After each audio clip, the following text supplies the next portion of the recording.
Somali জলদস্যুদের জিম্মিদশা থেকে মুক্ত হওয়া জাহাজ এমভি আবদুল্লাহ এডেন উপসাগরের উত্তর ঝুঁকিপূর্ণ এলাকা অতিক্রম করেছে।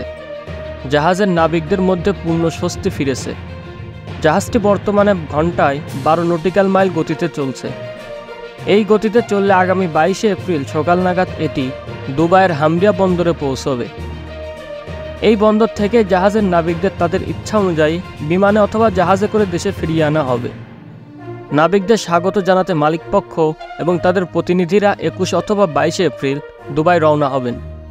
এসআর শিপিং সহ সংশ্লিষ্ট সূত্রের সঙ্গে কথা বলে এ তথ্য জানা গেছে।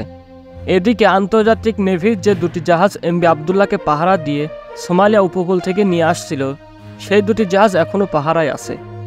এমভি আবদুল্লাহ 23 নাবিক এখন জাহাজে স্বাভাবিক জীবনযাপন করছেন। একটি জাহাজ চলার ক্ষেত্রে যার যে দায়িত্ব রয়েছে সেই দায়িত্ব পালন সহ খাওয়া দাওয়া সবকিছুই এখন স্বাভাবিক রয়েছে। মালিকপক্ষ জাহাজটির গতিপথ এবং প্রতিটি ক্ষণের চিত্র লাইভ ধারণ করছে।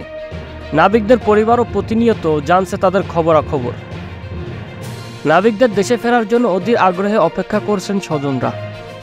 কেএসআরএম এর অঙ্গ প্রতিষ্ঠান এসআর শিপিংয়ের প্রধান নির্বাহী কর্মকর্তা মেহেরুল করিম বলেন, সবকিছু যদি ঠিক থাকে তাহলে এমভি আবদুল্লাহ আগামী 22 এপ্রিল সকালে দুবাইয়ের হামরিয়া বন্দরে পৌঁছবে। আমাদের জাহাজের সঙ্গে এখনও নেভির দুটি জাহাজ কাছাকাছি অবস্থানে আছে। জাহাজের ক্যাপ্টেন তাদের সঙ্গে যোগাযোগ রেখে জাহাজের স্পিড, ফোর্স সব মেনটেন করছেন। অন্যদিকে জাহাজের মালিকপক্ষ ডিজিটাল ম্যাপের মাধ্যমে এমভি আবদুল্লাহ সার্বক্ষণিক গতিবিধি অনলাইনে পর্যবেক্ষণ করছে। ওই জাহাজ থেকে ধারণ করা বেশ কিছু ছবিও সরবরাহ করেছে এসআর শিপিং। সেখানে দেখা যায় জাহাজের নাবিকরা কখনো ম্যাচরুমে খাওয়া দাওয়ায় ব্যস্ত, কখনো বা ছবির জন্য পোজ দিচ্ছেন, কখনো মেতে উঠছেন গল্প আড্ডায়। নাবিকদের এমন স্বস্তিদায়ক পরিবেশের ছবি দেখে দেশে অবস্থানরত তাদের স্বজনরাও বেশ উৎফুল্ল।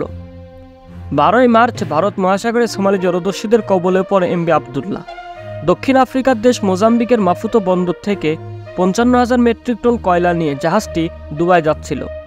জলদস্যুরা জাহাজটি নিয়ে যায় সোমালিয়া উপকূলে।